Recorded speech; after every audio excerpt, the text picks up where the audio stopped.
Hallelujah hallelujah hallelujah. धन्यवाद यीशु। प्यारे प्रभु, इस सुबह के समय हम आपके सम्मुख आते हैं, आपका धन्यवाद करते हैं। प्रभु के प्यारों, कल हमने उत्पत्ति 45 का 17 और 18 वचन पढ़ा था। वहां पर हमने यूसुफ के भाइयों के बारे में पढ़ा था कि यूसुफ के भाइयों को कैसे फिरौन राजा ने उत्तम आशीषें दी, मिस्र में जो सबसे बेस्ट था उन्हें दिया। तो हम आज इस वचन को और गहराई से देखेंगे। जब हम यूसुफ के बारे में पढ़ते हैं तो यूसुफ 13 साल तक एक दास के रूप में, एक बंधुए के रूप में, एक नौकर के रूप में मिस्र में रहा और 13 साल के बाद वो प्रधानमंत्री बना। प्रभु के प्यारों में आपको बताना चाहती हूँ कि यूसुफ 13 साल के बाद उसकी सिचुएशन चेंज हुई, वो प्रधानमंत्री बना, लेकिन उसके साथ ही उसके परिवार को आशीषें नहीं मिली और 9 साल तक फिर वो राजा के सामने काम करता रहा और ये कुल टोटल 22 साल वो अपने परिवार से अलग रहा और 22 साल तक सिर्फ परमेश्वर की ओर उसका ध्यान था और वो परमेश्वर के ऊपर डिपेंड होकर चलता रहा, परमेश्वर की हजूरी में बना रहा, परमेश्वर से कभी भी अपने रिश्ते को कमजोर नहीं किया, परमेश्वर पर कभी दोष नहीं लगाया कि तूने मेरे लिए क्या किया है, और वो ईमानदारी के साथ परमेश्वर के साथ चलता रहा।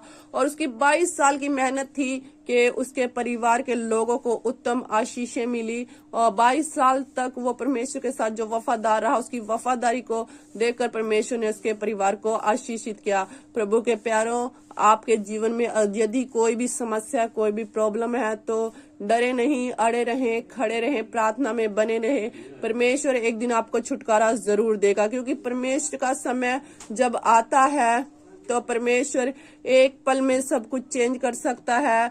परमेश्वर एक ही पल में आपको यूसुफ की तरह ऊंचा कर सकता है, महिमा दे सकता है और सारी आशीषें एक ही सेकंड में आपके जीवन में वो उतार सकता है। तो परमेश्वर का हाथ इतना बड़ा है, लेकिन उसके समय का वेट करें, उसके समय में परमेश्वर जरूर काम करेगा। वो कभी भी आपकी प्रार्थनाओं को व्यर्थ नहीं जाने देगा, वो आपकी प्रार्थनाओं को सुनकर आपके हालातों को बदलेगा।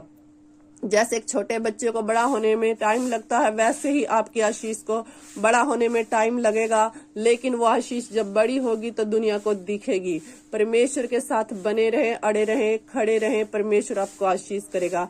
आइए हम इस सुबह के समय प्रार्थना करते हैं। धन्यवाद स्वर्ग के परमेश्वर, प्यारे खुदा, मैं प्रार्थना करती हूँ जो लोग बीमार है वो यीशु मसीह के नाम में चंगे हो जाएं। पिता परमेश्वर, मैं प्रार्थना करती हूँ हर एक बंधन इनके जीवन से टूट जाए। पिता परमेश्वर, अंधकार की शक्तियां इनके जीवन से नाश हो जाएं। पिता परमेश्वर, बीमारियां इनके शरीर को छोड़कर जाए। पिता परमेश्वर, प्यारे खुदावन, मैं प्रार्थना करती हूँ इन्हें विश्वास में मजबूत करें, इन्हें प्रार्थना में मजबूत करें। पिता परमेश्वर, तेरे समय का वेट करने के लिए अनुग्रह दे। पिता परमेश्वर, मैं प्रार्थना करती हूँ पिता परमेश्वर इनके संगो साथ रहे। पिता परमेश्वर, प्यारे खुदावन, जितने भाई बहनों के पास बच्चे नहीं, उन्हें बच्चों के साथ ब्लेस करें। बेबी बॉय, बेबी गर्ल, जो भी इनकी हार्ट डिजायर है, पिता परमेश्वर, जिनके घर अनकम्प्लीट, उनके घरों को कंप्लीट होने के लिए मदद सहायता करे। जिनके पास अपने घर नहीं, उन्हें अपने घरों के साथ आशीषित करे। पिता परमेश्वर, मैं प्रार्थना करती हूँ मेरे यहोवा परमेश्वर, मेरे जल्लाली खुदा, प्यारे खुदावन, तू सामर्थी परमेश्वर है, तू सब कुछ करने की ताकत और सामर्थ रखता है। मैं प्रार्थना करती हूँ जितने लोग बंधनों में वो यीशु मसीह के नाम में आजाद होए, छुटकारा पाए। पिता परमेश्वर, कोई भी जन पिता परमेश्वर बंधन में ना रहे। पिता परमेश्वर, मैं प्रार्थना करती हूँ पिता परमेश्वर, जिनकी सैलरी नहीं मिली, उनकी सैलरी मिलने के लिए मदद सहायता करे। जिनके कोर्ट केस चल रहे वो यीशु मसीह के नाम में खत्म हो जाए। पिता परमेश्वर, जेनेटिक श्राप यीशु मसीह के नाम में टूट जाए। पिता परमेश्वर, मैं प्रार्थना करती हूँ यहोवा परमेश्वर, जिन बहनों के घर में लड़ाई झगड़ा है, जिनकी मैरिज लाइफ में समस्या है, वो यीशु मसीह के नाम में खत्म हो जाए। पिता परमेश्वर, प्रभु जी दया करें। आज जितने लोग सफर करने वाले हैं, उनके सफरों को मुबारक करें। पिता परमेश्वर, प्यारे प्रभु, आप सब कुछ करने की ताकत रखते हैं, आप सब कुछ करने की सामर्थ्य रखते हैं। पिता परमेश्वर, आज से अपने जीवन में आपकी सामर्थ्य को महसूस करें, आज से अपने जीवन में आपकी अगुवाई को पाएं। पिता परमेश्वर, और पिता परमेश्वर के जीवन के हालातों को बदलें, इनके जीवन की सिचुएशन को बदलें, इनकी शर्मिंदगियों को खत्म कर दीजिए। पिता परमेश्वर, इन्हें छू लीजिए। पिता परमेश्वर, मैं प्रार्थना करती हूँ पिता परमेश्वर, जितने भाई बहन प्रार्थना को सुनते हैं वो सेम ना रहे, वो छुटकारा पाए और पिता परमेश्वर वो तेरी महिमा करने पाए। यीशु नाम से प्रार्थना मांगते हैं, आमीन। सब भाई बहनों को प्रभु बहुत ब्लेस करे। परमेश्वर के आत्मा ने बताया कि जितने लोगों ने संडे आराधना संगति को अटेंड किया है, मिशन इंडिया की जो चर्च है छछरौली में, नवजीवन संगति छछरौली चर्च, और परमेश्वर का आत्मा बताता है कि उनके जीवन से सारे शैतान के बंधन टूट चुके हैं और परमेश्वर के आत्मा ने उनके जीवन में कार्य करना शुरू कर दिया और वो बहुत जल्द अपनी गवाहियों के साथ प्रभु की हजूरी में खड़े होंगे।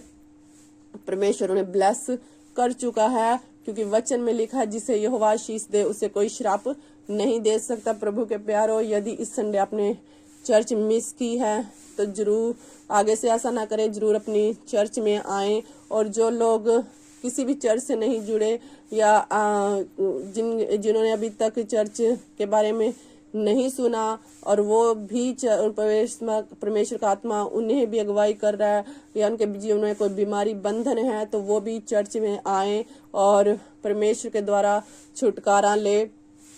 परमेश्वर के दास पास्टर अशोक जी से प्रार्थना करवाएं, उनसे मिले और वो आपको बताएंगे कि परमेश्वर में कैसे बढ़ना है। तो आप जरूर विजिट करें, परमेश्वर आपको बहुत ब्लेस करेगा। एड्रेस दे दिया जाएगा। वैसे मैं आपको बता देती हूँ,